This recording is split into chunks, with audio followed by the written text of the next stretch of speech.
Hi, I'm Susan Swain, host of C-SPAN's Q&A, where we spend an hour with nonfiction writers and historians who add context to today's news. The one thing most anyone knows about First Lady Edith Wilson is that she conspired to cover for Woodrow Wilson after he suffered a debilitating stroke in 1919.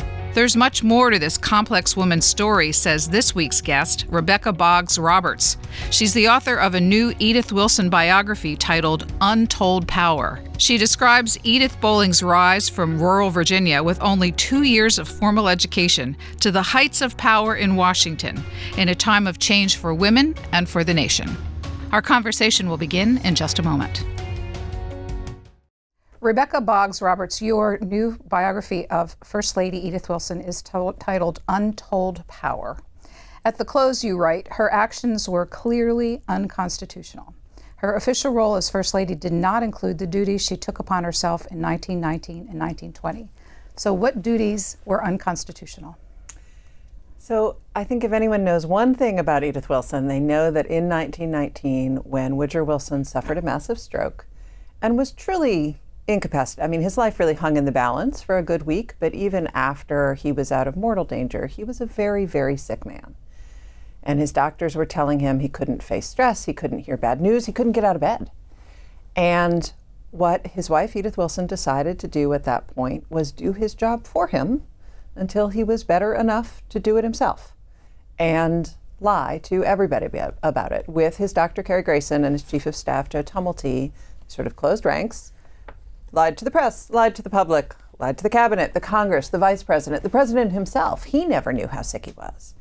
And so for months, at the end of 1919 and beginning of 1920, it was Edith who was deciding who saw him, which was almost no one. She was drafting public statements. She was making decisions on diplomatic issues. She was looking over legislation. Once members of the cabinet started to resign, she was deciding who replaced them. She really did act as the nation's executive, to the degree anybody was acting as the nation's executive, for months, for really sort of a staggeringly long time. And no one elected Edith to anything. To be clear, constitutionally, the 25th Amendment didn't exist, right? That wasn't ratified till 1967. So what happened when the president was incapacitated, who designated his incapacity, whether the vice president became acting president or actual president, that was all very murky. But there was no scenario where the appropriate thing to do was have the First Lady do it instead. Well, even if there weren't clear constitutional mandates, it was certainly unethical. Right, and the lying part, the cover-up part. What motivated them? Well, in Edith's telling, and her source is her own memoir, which I must admit is delightful, right? It's funny, it's frank, it's also in places demonstrably untrue. So take her with a grain of salt. In her retelling, the doctors came to her and said, he can't face any situation that's going to make him worse. He's a very sick man. You have to protect him. You have to keep him quiet and away from stress and in bed. So what does a president do all day, right? He faces stress and bad news and gets out of bed. So basically, if he does the things he's elected to do, he'll die. But if he steps down, he'll die, because at this point, the only motivation for him getting any better is to see his dream of the League of Nations ratified. And so if you take that away from him, he'll die. So if he stays president, he'll die. If he resigns, he'll die. And OPS, if he dies, there'll never be world peace. So in Edith's mind, it was her only option. I think politically, there was this sense of let's keep him in the chair. The Democrats had lost both the House and Senate in the 1918 midterm, so they only held the presidency. Let's kind of prop him up, keep him there until the 1920 election, and think about, the prospects for the party, rather than admit to the tumult behind the scenes. So there were personal considerations. Edith said it was all about my husband first, the nation second. There were political considerations, and there was a sense that I think they all fooled themselves into thinking that they were putting their priorities in the right place. You write of her, no one should be surprised. Retiring is not an attribute. So what attributes would you ascribe to her? Yeah, I think if you only look at that moment in time, you think, who was she to pull that off, right? Who was this, country bumpkin who suddenly decided she could be the executive. But throughout her life, she showed that she was the kind of person who sort of barreled into a situation that she might not know exactly how to handle and handled it beautifully. So she was confident, she was smart, she relied on her own opinions, she was funny, she was one of those people who put everyone at ease. Those are the positive attributes. She was also quick to hold a grudge. She was racist. She had a somewhat fickle regard for the truth. And she was very invested in reputation management. So she's an unreliable narrator of her own story. But retiring, shy country mouse, not Edith, not at all. As you suggested, this will always be the one thing that people know about her. Excuse my allergy-related Washington spring voice here. But always be the lead of her bio. But Edith Wilson did have some other firsts as First Lady. What were they? So she married Woodrow Wilson when he was already in the White House. So think about that, right? I mean, the job of First Lady is bananas anyway. And to not have any kind of an on-ramp to be a private citizen one day and the First Lady the next. And that was the end of 1915. And she hesitated to marry him. She dragged her feet on marrying him. And so she really kind of had to wait until she was ready to be all in for that role.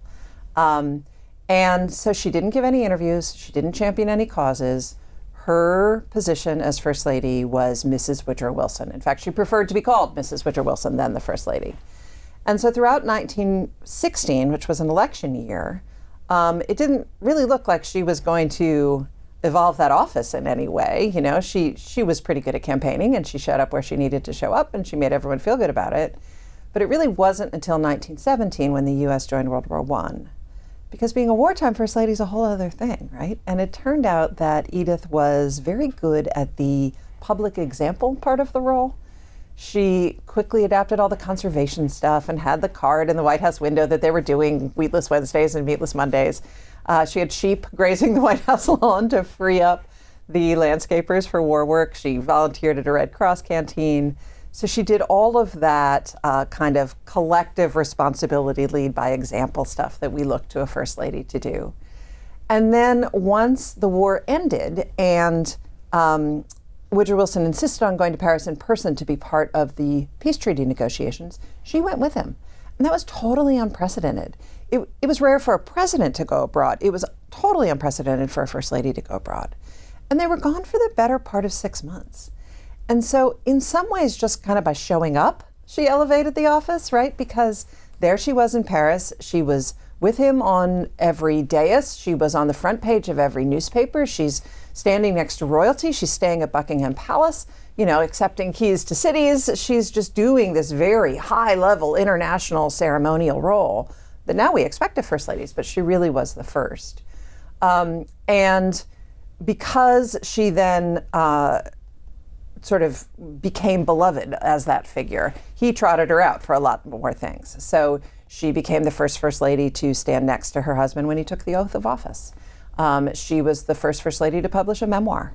But I think the bigger legacy is this notion that we now expect public diplomacy to be part of the First Lady's portfolio, and it just hadn't been before Edith. What were those years when she served as First Lady generally like for women in this country? I mean, it was changing in real time.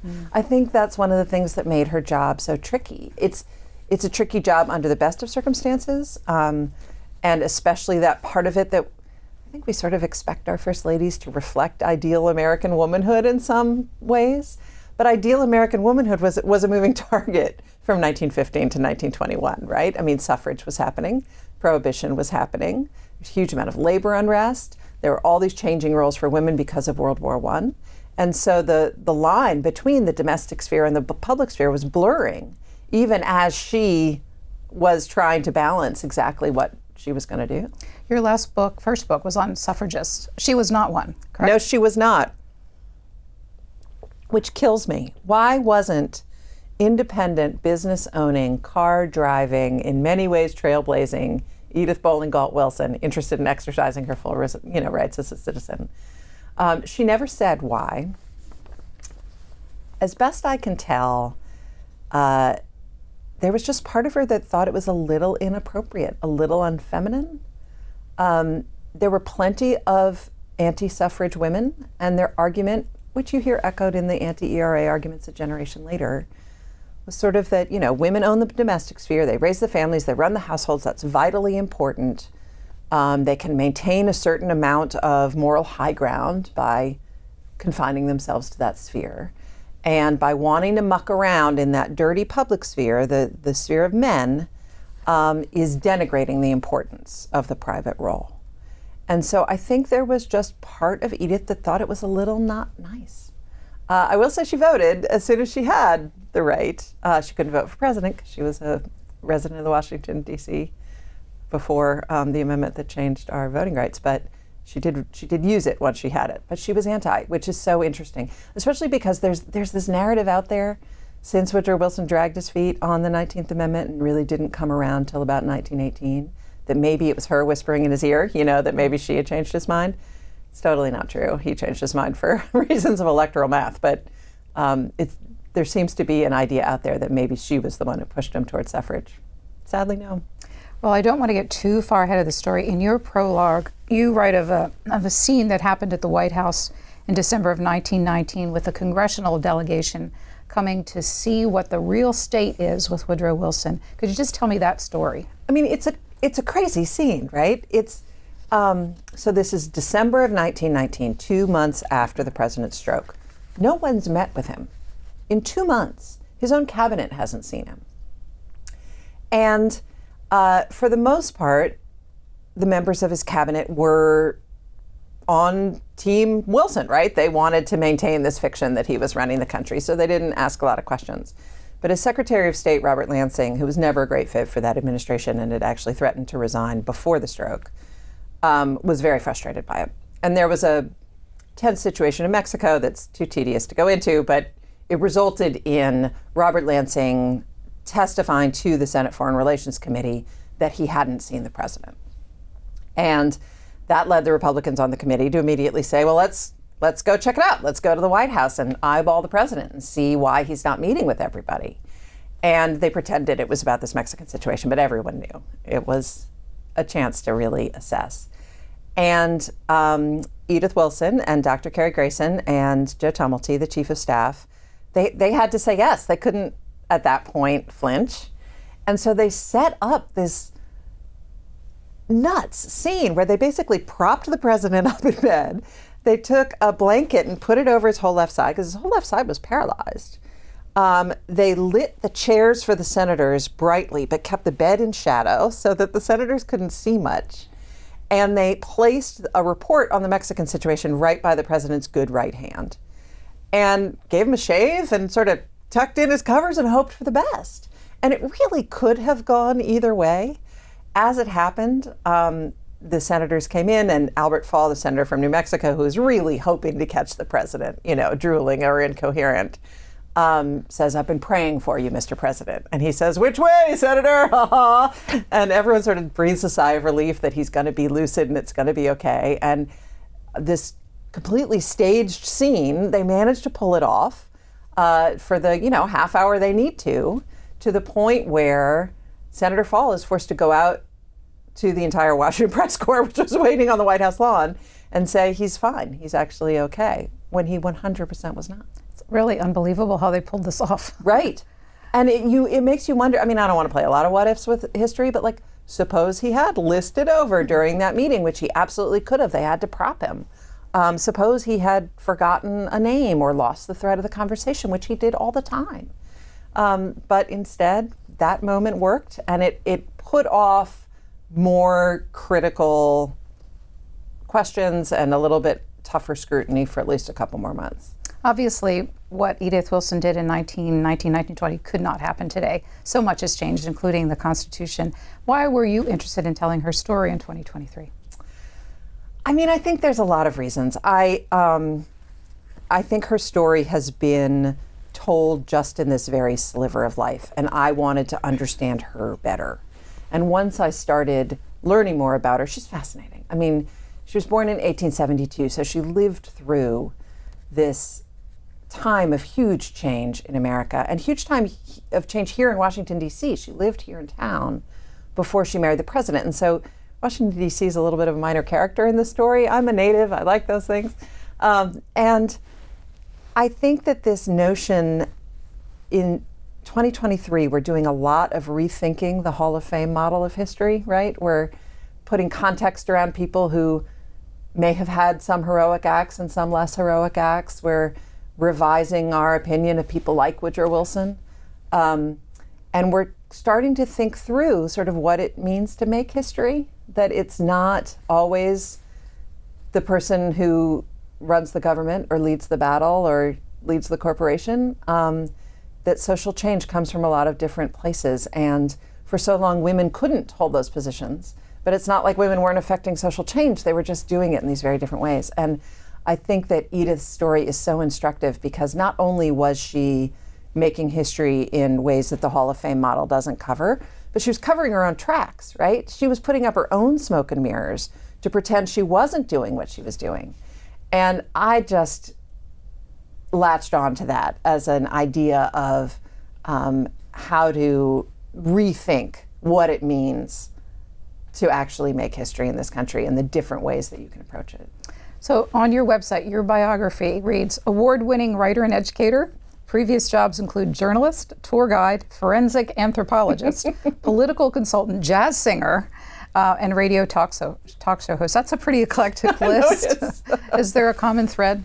Storytelling, I think, has to be the common thread. I mean, even the forensic anthropology, what you're doing when you study skeletons is figuring out who that person is and what their story was.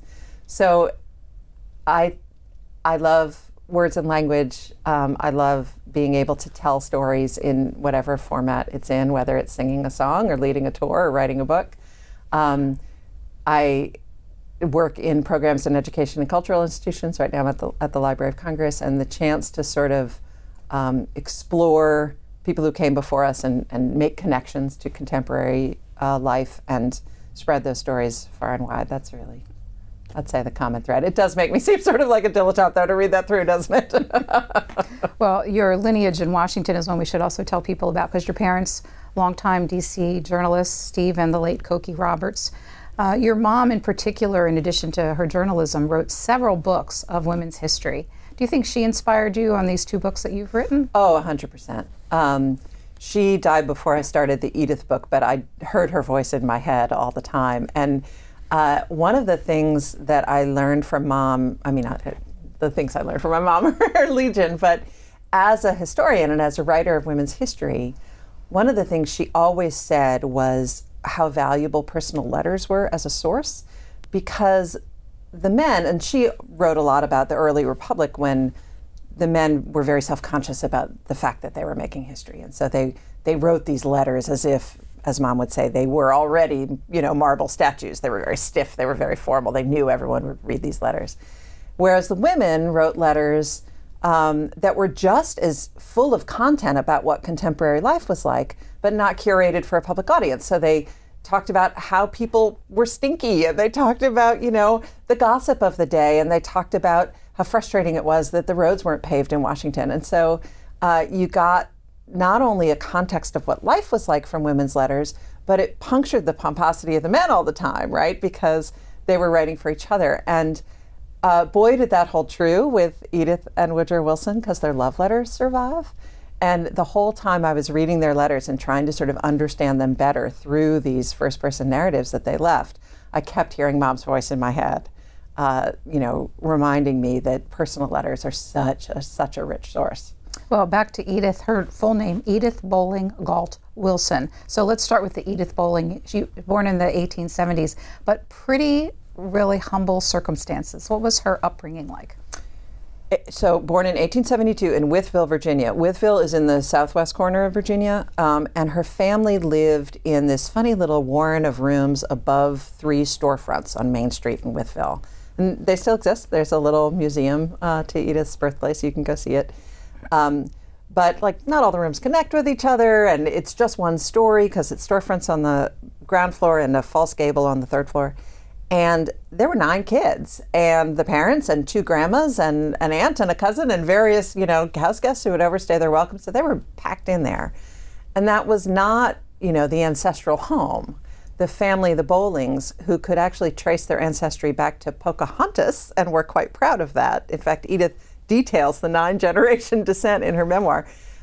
They had been tobacco planters in the James River Valley. They were enslavers. And when the Civil War came through and they were not able to maintain that lifestyle, they moved to Wytheville, Virginia. And so Edith was very much raised, a child of the Reconstruction era, with these lost cause stories that they had had this very gracious antebellum lifestyle before the Yankees took it all away. And she was the 6th of the 9 kids. So easily could have gotten lost in that shuffle, especially as a girl. One of her grandmothers, her father's mother, Mrs. Bolling, kind of picked her out from the pack and told her she was special. And Mrs. Bolling was, by all accounts, sort of terrifying, but she chose Edith as a favorite for reasons known only to her, and told her that she was smart and she was fierce and she could trust her own opinions and she could rely on her own confidence. And that was not a message a lot of girls were getting in the South in the 1870s. And in fact, Edith wasn't getting it from her other grandmother, who also lived with them, or her mother. On that side of the family, they were getting the message, all the girls were, of that sort of Victorian ideal womanhood, that a woman is pious and submissive and domestic and pure. And I don't want to do a huge amount of psychoanalysis of Edith Wilson 150 years after her birth, but I think those competing grandmas actually explain a lot about her, that she naturally was more inclined to the fierce, self-confident lesson, but was being taught that she had to cloak it in these notions of pure womanhood. So she spent a lot of time pretending she wasn't fierce and independent when she actually was. Our Q&A conversation will be right back after this short break. Earlier, you called her a racist. How did that play itself out in her life? So in her memoir, she talks about how the slaves her family had were happy, and that they didn't know what to do with freedom, that they, so there's this recasting of the institution as a beneficial one for those who were enslaved, which is on its face racist. She was not above a darky joke. Neither was Wilson, which are basically, the punchline is how ignorant Black people are, right? Woodrow Wilson's legacy, has very much been revised lately to understand his resegregation of the civil service, and he screened Birth of a Nation in the White House, and that all happened before he met her, but their attitudes were not dissimilar. And there's just sort of a casual bigotry threaded through her memoir. She didn't publish it till 1939, after his death. But it's still, I don't want to take contemporary standards and impress them on a historical figure, but even within her own time, they are not progressive, right? How much education did she have? Hard to know. So the grandmother who picked her out did teach her at home, and even taught her kind of a homemade French. In terms of formal schooling, only 2 years. She went to a boarding school at 15, hated it, came home, went to a second boarding school in Richmond, and actually loved that one. But the school was closed down because the headmaster got hit by a streetcar. And by the time it was sort of the next school year and what do we do with Edith, she had 3 younger brothers, and they needed to use the budget to educate the boys. So by 18, she was done with school. Somehow she made it from those circumstances to Washington, D.C. and lived a pretty good life. How did she do that? Yeah, this is what I mean when I say she was fierce and confident and really made her own way in a world that was not built for her. So she came here to Washington at age 18. She had an older sister who had married a D.C. local, and they were living in Foggy Bottom, and they had a baby, and sort of the excuse was we needed help with the baby. But there was not much else for Edith to do. She was 18, and she just loved it here. And 1890s Washington was booming. It was the Gilded Age. There was all this money pouring in as the city was really trying to kind of make a name for itself as a real global capital. And so she went to the theater every night, and she discovered she was quite stylish and attractive. And she just sort of found herself a city mouse, you know, in a way that she couldn't have necessarily imagined in the little house in Wytheville.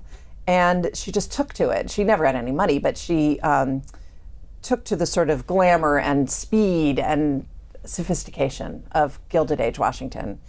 And she kind of needed to figure out a way to stay, and ultimately married a man named Norman Galt.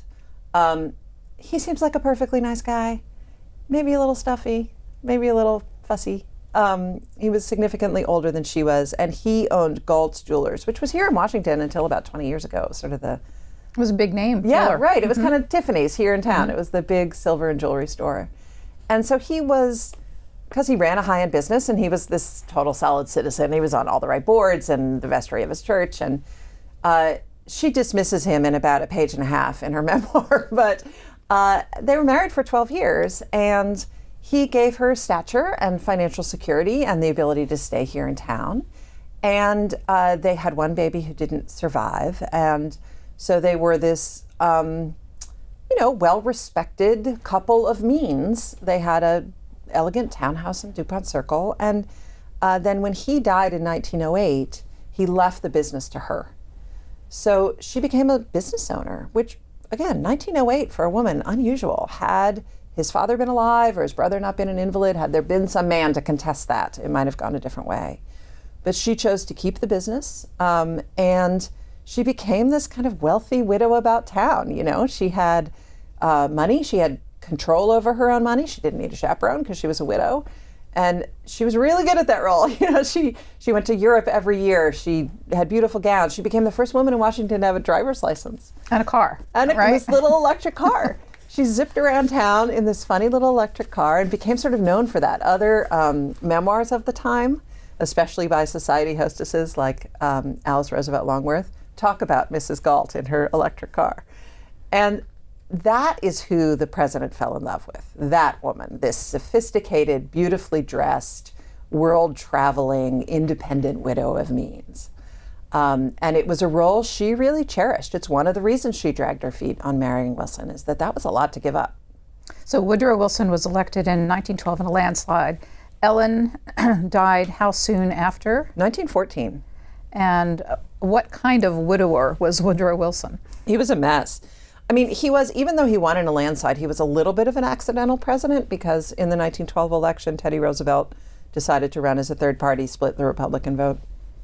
And, you know, Wilson had held elected office for a minute and a half. He had been president of Princeton College, ran for governor of New Jersey in 1910, took office in 1911, ran for president in 1912. And so when he came to Washington in 1913, it just was not his natural habitat.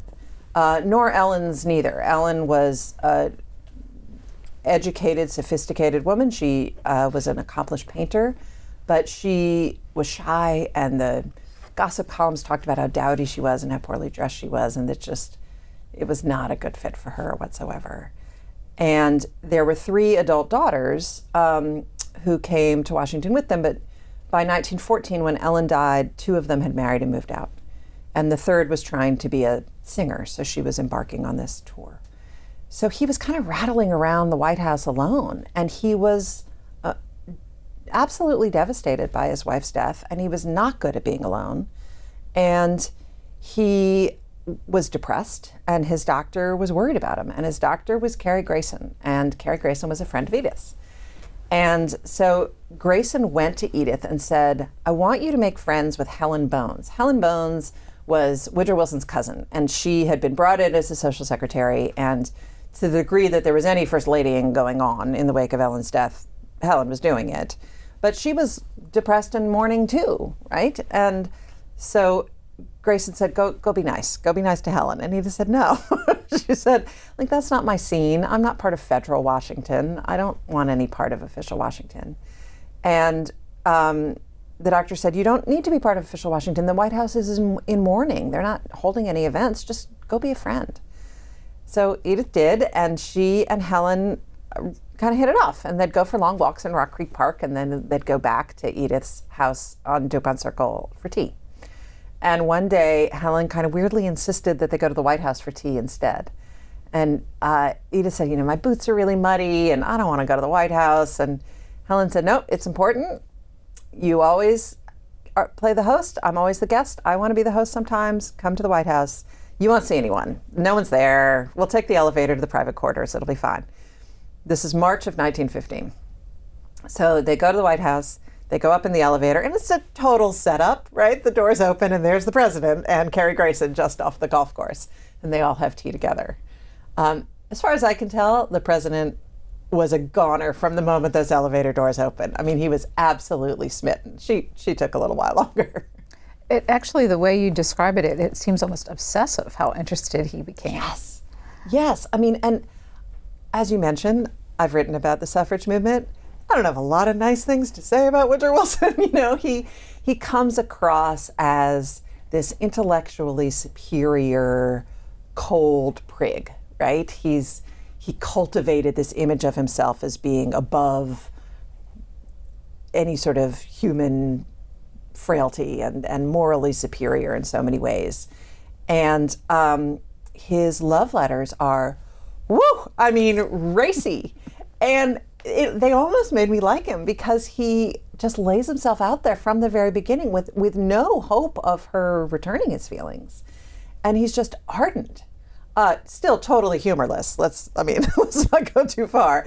But his love letters are fervent from the very beginning.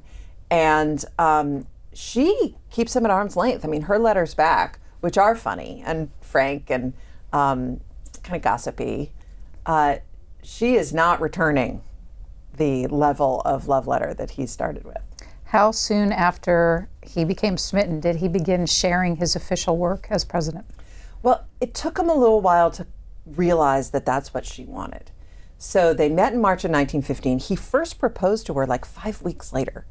She said no. She felt like they didn't know each other that well. And the very next day, he wrote her a letter talking about how his heart breathed for her, and and she wrote him a letter that said, I want to go back to something we were talking about last night. Do you think William Jennings Bryan is going to resign? If so, who do you think is going to take over as Secretary of State? Maybe you should appoint me. What? Women can't vote? She's never been political. She made it clear in her letters that she really wanted to know what was going on with his work. And so he'd write about how he wanted to kiss her eyelids, and she'd write about, I thought your last letter back to the Germans about sinking the Lusitania was not your best work. And he finally caught on. So by sort of early summer of 1915, he didn't stop with the kiss your eyelid stuff, but he started accompanying the letters with these big packets of legislation and diplomatic correspondence. And he taught her his cipher so that she could decode letters from his overseas advisors. And it wasn't a patronizing, like, oh, study up, little girl. Like, he really truly valued her opinion. And he was not a man who had a big stable of advisors. He really just relied on a couple. And she quickly became first among those. And I think that is ultimately what won her over. I mean, imagine being in that position. Here's this woman who's probably been told she's beautiful every day of her life, and I don't know how often she was told she was smart. And here's this famous intellectual, the President of the United States, saying that he values her opinion and trusts her judgment. And I think that is what ultimately won her over. It was interesting in the context of all this discussion about secret papers being shared, how he was very open with all kinds of wartime cables, and as time went along, Yeah, security issues be damned. He's just messengering these packets of primary sources over to her townhouse on DuPont Circle. Amazing. So they got married how soon after they met? So they met in March, married in December. What was the public reaction? There was some worry about that. And in fact, she initially told him she'd only marry him if he lost re-election. She was fine with him, but she didn't want the White House. And even though the 19th Amendment hadn't been ratified, more and more states were enfranchising women, and especially in the West, or almost exclusively in the West. And that was seen as a key area for Wilson's re-election in 1916. And there was some concern that these new women voters would hold it against him that he had moved on from Ellen so quickly. And even Edith sort of wanted to postpone their marriage, or at least the announcement of their engagement, because she worried about the optics of how recently Ellen had died. It turned out she needn't have worried. She was immediately embraced by the press. They loved that she seemed to humanize him. They loved that maybe this meant the White House would be social again, because not only had it been, a period of mourning for the White House, even before that, because Ellen Wilson was not a great hostess, it had been pretty austere over there for a while. So people thought maybe this signals that the White House is back as a social center, because Mrs. Galt is, a local and a known hostess and a woman of gracious manners. So it was actually, she was well received. She never gave interviews, and she was never out front in any way. But throughout the 1916 campaign, she was in all the pictures. She shook all the right hands. She made the host feel good. She was good at that side of things. So reelected in 1916, and as the year unfolded into 1917, war in Europe beginning to rage. Woodrow Wilson was elected on He Kept Us Out of War. Yeah. So what was happening behind the scenes at the White House between the two of them as the war was really beginning to be something the United States needed to pay attention to? Yeah, that's, to me, a fascinating time in American history. Wilson was barely reelected. He had to wait a week to know. And he was never confident about that "We kept us out of war" slogan, because he knew he couldn't keep that promise. But the Democratic Party operatives knew it was a winner, and they spread it around.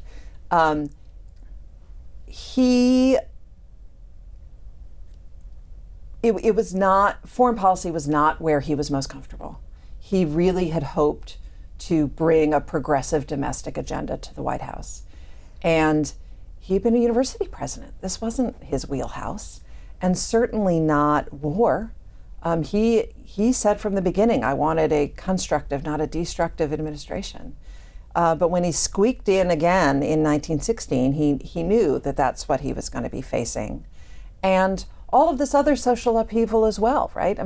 All of the different movements and changes and social affects that were going on in the second decade of the 20th century. So I think, he saw that war was going to happen. He knew that, from his point of view, the whole reason for the U.S. to get involved, because we didn't obviously have any territory at stake, was so that he personally could have a seat at the table to dictate the peace. That was what he was all about.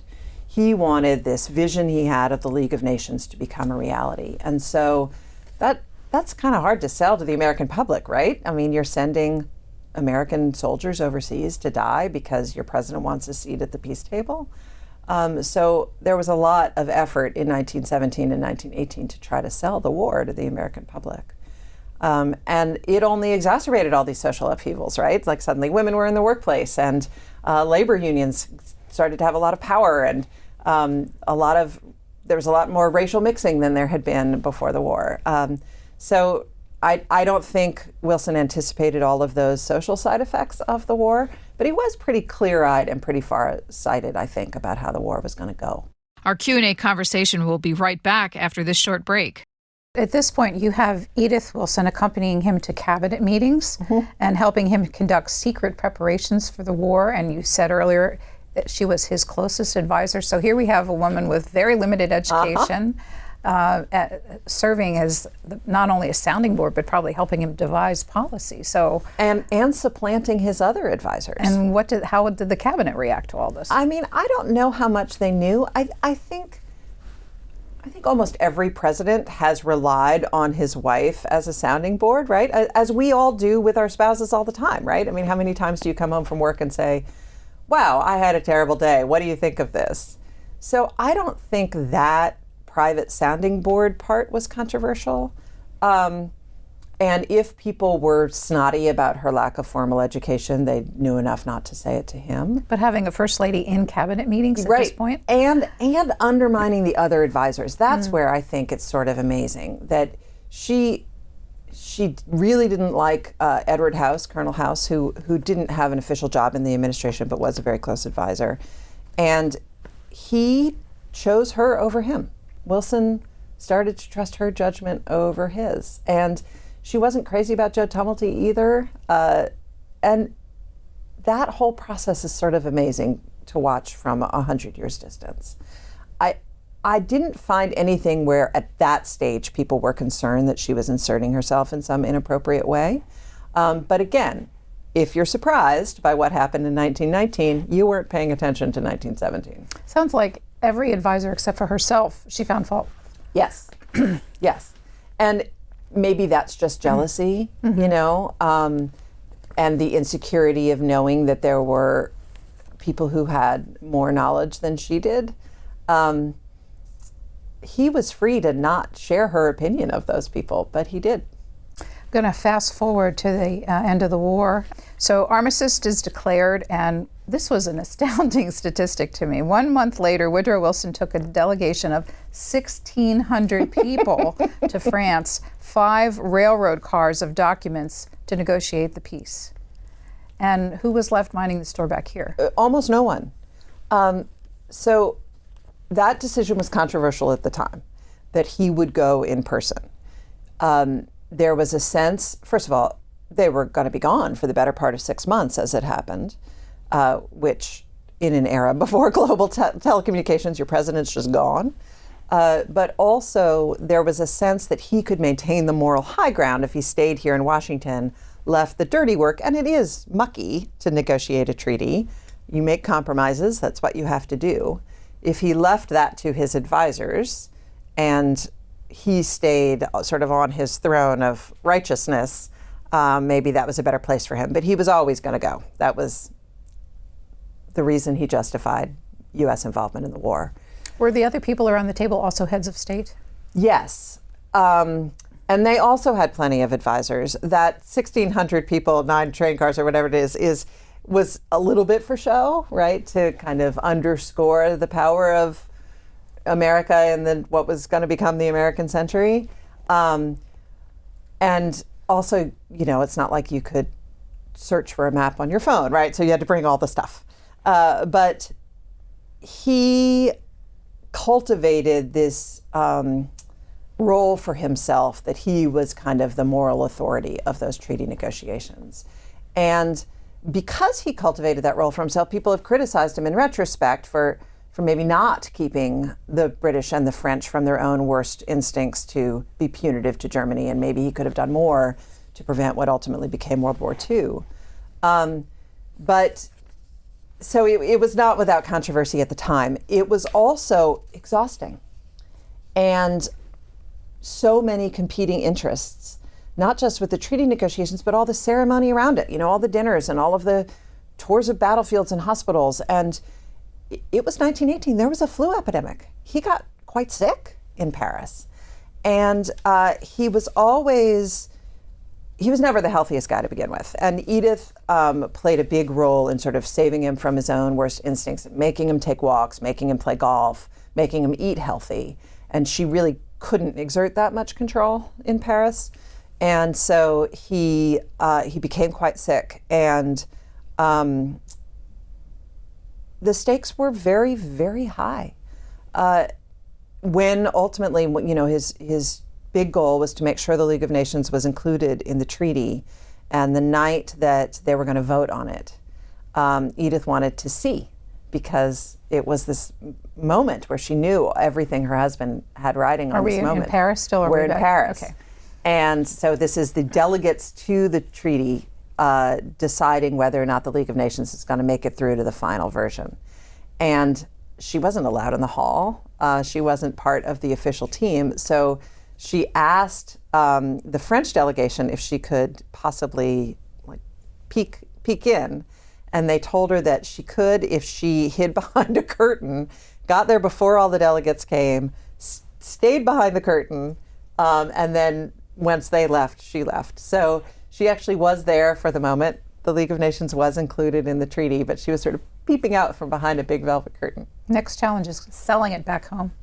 And he drew a line in the sand. He wanted just up or down without any amendments? Yeah, he did. So as I mentioned, the Republicans had taken control of the Senate in the 1918 midterms, and there were some, Senate has to ratify treaties, there were some senators who were just never going to give him that win. They called themselves the Irreconcilables. They were never going to vote for the treaty in any form. But there were some who saw room for compromise, particularly around this issue of the League of Nations, because as an international security pact, the Senate worried that the power to declare war was being taken from the Congress, that if the U.S. was obligated to go to war for their allies, that power was being removed from congressional hands. And so they wanted some process included that would recognize Congress in that. And Wilson, he just dug in his heels. He said, up or down, no compromises. I will not meet you halfway. I will not meet you a tenth of the way. I negotiated this treaty. I had partners in this negotiation. We cannot reopen negotiations. It's got to be yes or no. And he fought that fight all through the summer of 1919 and really getting nowhere. If you refuse to compromise, then you're at an impasse almost before you begin. So he had the idea to take a train trip across the country to sell it. Such a terrible idea. And he had been sick, exhausted, and you wrote that he was already exhibiting some strange behaviors while he was still in Paris. Why did he think this was a good idea, and what was the train trip all about? The train trip was, in theory, to sell the idea of the League of Nations to the American people. That if he talked to them directly and proved the righteousness of this idea, that they would then pressure their elected officials to support the treaty. Putting a sick, exhausted man on a 100-degree metal train car and trucking him around the country where he's giving dozens of speeches a day and shaking hundreds of hands is a total recipe for disaster. Everyone knew it was a recipe for disaster. And Edith and Carrie Grayson and Joe Tumulty all said to him, this might literally kill you. And he thought the idea of being a martyr to the cause of the League of Nations was actually sort of wonderful. So they couldn't talk him out of it. The best they could do was go with him and try to keep him from being totally self-destructive. And it was just as awful as they feared. He got really sick. Only a few stops in, he started having these headaches that left him literally blind when he was having them. And the pace was just relentless. There was no moment when he could rest. Even when the train was moving from stop to stop, inevitably some local politician would say, I'll ride with you. There's something I want to ask you about, right? And so he just had absolutely no chance to recover his health, and it got worse and worse. And finally, so the train swung all the way west, down California, was heading back east, and outside of Pueblo, Colorado, he collapsed on the train. And Edith and Carrie Grayson and Joe Tumulty had to convince him, you can't go on. And they canceled the rest of the train tour and came steaming back here to Washington. We have 10 minutes left, and so they sped back to Washington, but then there was a big event in the White House. What happened to him there? So about a week later, he did suffer this massive stroke, and that was just a much more acute moment in his health. His life really was in danger, and that was the left side paralyzed, and his speech was slurred. He would find it hard to follow the conversation, and that's when Edith ultimately stepped in. How many months of his second term did he spend incapacitated? Hard to know, because everyone who knew was lying about it. He was not seen in public at all from early October 1919 until May of 1920.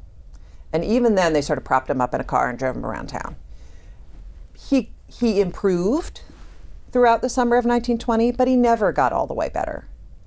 And when Warren Harding was elected in 1920 and sort of the end was in sight, everyone kind of stopped pretending and started calling him an invalid and talking about how improvement was never going to happen.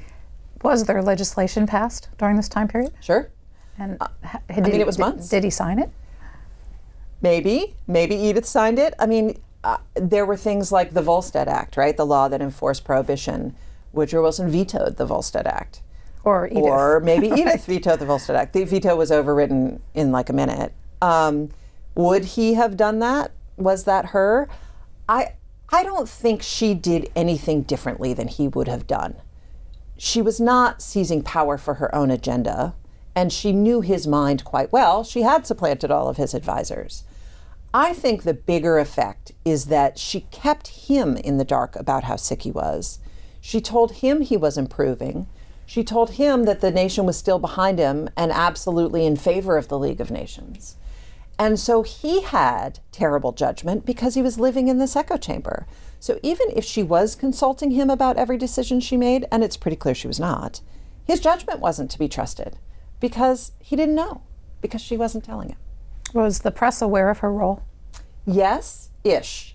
By the spring of 1920, there started to be more stories about, it seems that Mrs. Wilson is the acting president. Interestingly, not all critical. Some of them said, can you imagine having such a dutiful wife? Isn't she just the most wonderful woman you can see? After they left office, where did they live? They stayed here in town. They bought a house in the Calorama neighborhood on S Street. It is now the Woodrow Wilson Museum. And he didn't live very long after. So they left office in 1921. He died in 1924. She lived till 1961. So she was there in that S Street house for another 37 years.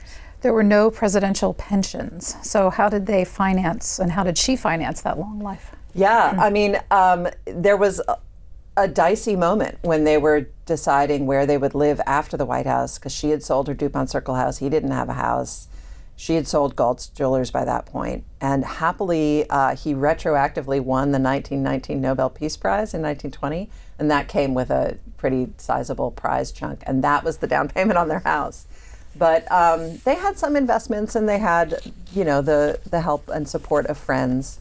And then she also made a fair amount of money.